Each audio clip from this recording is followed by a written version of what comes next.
नमस्कार, मैं पंडित ब्रजेश चंद पाठक मनोकामना चित ज्योतिष चैनल पर हाजिर हूँ। सम्मुख हो आज आपके सम्मुख रहस्यमयी बातों को बताने जा रहा हूँ और जो भी अपने भविष्य के लिए मृत्यु के बाद हम कहाँ जाएंगे, स्वर्गलोक जाएंगे कि नरकलोक जाएंगे, हम पिछले जन्म में क्या थे, हम ब्राह्मण थे, क्षत्रिय थे, वैश्य थे, शूद्र थे, हम इस जन्म में क्या हमारी गतिविधि रहेगी और अगले जन्म में हम क्या करेंगे, कहाँ जाएंगे, क्या बनेंगे, आदि आदि की जानकारी सारी चीज़ों को कुंडली में सारे जो हैं रहस्यमयी बातों का उसमें समाहित रहता है, उसको बताने वाला होना चाहिए। मित्रों, जैसा कि आप जानते हैं कि अगर लग्न में गुरु हो जिसकी कुंडली में, तो पूर्व जन्म में उसको ब्राह्मण बतलाया गया है।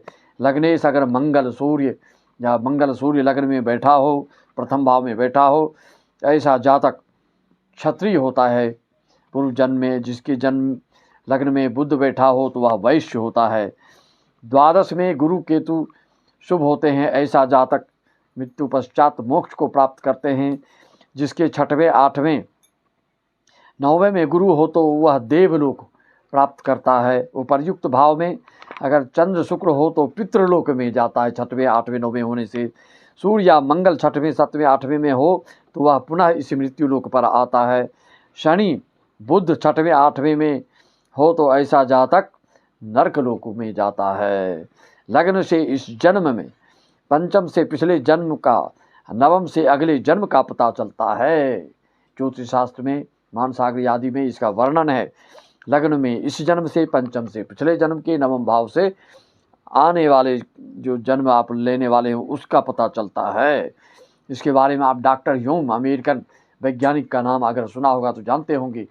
पुनर्जन्म को वो लोग मानते नहीं हैं, लेकिन उनके घर में जब एक बच्चा पैदा हुआ तो वह पूर्व जन्म की कहानी कथा सुनाने लगा। वह आश्चर्यचकित हो गए। भारत का व्यक्ति अमेरिका में जन्म लिया, वैज्ञानिक डॉक्टर ह्यूम के यहाँ, जो कि पूरा वैज्ञानिक लोग स्तब्ध हो गए, अचंभित हो गए, आश्चर्यचकित हो गए। वह भारत में जहाँ पहले था और साधु संन्यास के बेस में था, अमेरिकन कोई यहाँ घूमने भ्रमण करने आए तो उनके रूप रंग को देखकर उनके मन में भी कुछ लालसा जग गई, जिसके कारण उनको वह जन्म मिला, उस अंग्रेज के यहाँ जाकर जन्म लिए। तो जन्म जन्मांतर की बात, जन्म जन्म मुनि जतन कराही, अंतराम कही आवत नाही, हमारे शास्त्रों में इसका वर्णन है। जन्म जन्मांतर का फल आपको इस जन्म में भोगना ही पड़ता है। पूर्व जन्म में अगर आपने पुण्य का कार्य किया है तो आपको इस जन्म में कम से कम परिश्रम में ज़्यादा से ज़्यादा लाभ मिलता है पूर्व जन्म में। लेकिन वर्तमान का जो जन्म है इसमें 1/3 पावर होता है। इस जन्म में आप चाहे तो पूर्व जन्म के पाप कर्म को भी काट करके आप अपने रास्ते को, अपने मार्ग को प्रशस्त कर सकते हैं और ज़्यादा से ज़्यादा तरक्की, उन्नति, उत्थान कर सकते हैं। मित्रों, कुंडली में मरण काल का जो कुंडली बनता है उसको पुण्य चक्र कुंडली बोलते हैं। जो मृत्यु के समय कुंडली बनता है, मरण काल में गुरु अगर लग्न में हो तो देवलोक में जाता है, लग्न में होते हैं तो सूर्य मंगल हो तो मृत्यु लोक में आते हैं, चंद्र शुक्र हो तो पितृलोक में जाते हैं, बुध शनि नरकलोक में लग्न में रहने से ऐसा होता है। दूसरे और आठवें भाव में गुरु पिछले जन्म में संत प्रकृति को दर्शाता है। साधु सन्यासी आप पिछले जन्म में थे और बहुत ही सात्विक विचारधारा के थे, आस्तिक थे और श्रद्धावान थे, भगवान की पूजा कर्म आदि में बहुत निपुण थे। ऐसी शक्ति का आशीर्वाद आपको इस जीवन में मिलता रहता है। दूसरे और नौवें में जिसका गुरु है उसको कम प्रयास करने से ज़्यादा सफलता प्राप्त होती है, लेकिन पाप युक्त, पाप दृष्ट नहीं होना चाहिए।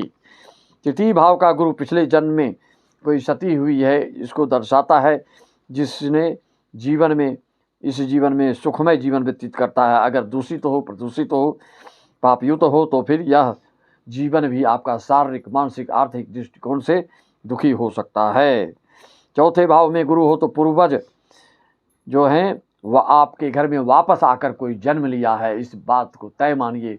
इसकी पहचान भी शरीर में कहीं कहीं दिखता है, आप लोग सब जानते हैं। तो परेशानी हो तो पूर्वजों को आशीर्वाद लेना चाहिए। पूर्वजों का ध्यान, उनके नाम से सुंदरकांड, अखंड रामायण आदि कराने से पूर्वज प्रसन्न होते हैं, आशीर्वाद देते हैं। फिर आप देखेंगे कि आप जिस भी कार्य में लगे हैं, उस गतिविधि में जिस भी लगे हैं उसमें आपको तरक्की, उन्नति और आपका मार्ग प्रशस्त होने लगता है, आशानुकूल आपको सफलता प्राप्त होने लगती है। 5वें में गुरु हो तो ऐसे जातकों के ऊपर बुजुर्गों का आशीर्वाद विशेष रहता है। बुजुर्ग को ये मान सम्मान जितना करें उतना इनकी तरक्की और भाग्योन्नति होती है। और जैसे जैसे यह आयु इनकी बढ़ती है वैसे वैसे ज्ञान आदि इनको बढ़ते चला जाता है। ज्ञानार्जन के ये जिज्ञासु होते हैं और जीवन पर्यंत ज्ञानवर्धन इनका होते रहता है। गुरु अगर 10वें भाव में होने तो ऐसा आदमी पिछले जन्म में संत, महात्मा, उपदेशक, कथाकार आदि होते हैं। और 11वें भाव में गुरु पिछले जन्म में तंत्र मंत्र वाला होता है और किसी के उन्नति में अवरोध अगर पैदा करता है, धोखा देता है, तो इस जन्म में ऐसा जातक 11वें का गुरु वाला जो जातक होता है उसको पारिवारिक पैतृक संपत्ति बंटवारे आदि में भी दिक्कत आती है और नौकरी, सर्विस, पेशा, जो धंधा में भी तरक्की में आपको अवरोध आता है। इसके लिए आपको पूर्वजों का आशीर्वाद लेने से आपका मार्ग प्रशस्त होता है। आपकी कुंडली में कहाँ गुरु कैसे क्या बैठा है उसकी पूर्ण जानकारी आप लेना चाहते हैं तो आप हमसे संपर्क करके अपनी कुंडली का प्रेडिक्शन करवा सकते हैं 501 में। छोटे बच्चे आदि 18-20 साल के बच्चे आदि संपर्क ना करें तो अच्छा है, क्योंकि आपको अगर अपनी जानकारी प्राप्त करना है तो अपने आप माता पिता से बोलिए। हमारी फ़ोन अगर आपको बिजी बताता है तो आप अपने मेरे व्हाट्सअप नंबर में अपना पूरा details, date of birth, time of birth, place of birth डालकर, जन्म तिथि, जन्म समय, जन्म स्थान डाल करके फीस डाल दीजिए। आपको 1501 में संपूर्ण जीवन की PDF बनाकर भेज दिया जाएगा। 501 में मौखिक जानकारी आपको कॉल करके या चैटिंग के द्वारा बता दिया जाएगा। मित्रों, इस तरह से गुरु के किस भाव में बैठने से क्या बनते हैं, क्या होता है, आपको संपूर्ण जानकारी मैंने यथासंभव बहुत ही अथक प्रयास से ये सब जानकारी आपको प्राप्त होती है। तो इसलिए इसको आप ज़्यादा से ज़्यादा शेयर करें, सबको जानकारी मिलेगी।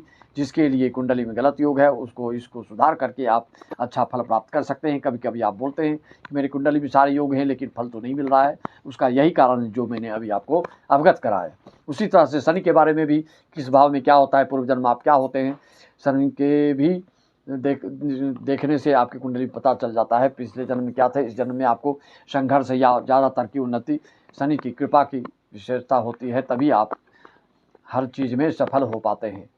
इसी के साथ में अपनी मानिक विरामता सबको राम नाम, जय श्री राम, ओम नमः शिवाय, हरि ओम तत्सत, जय सच्चिदानंद, जय सच्चिदानंद।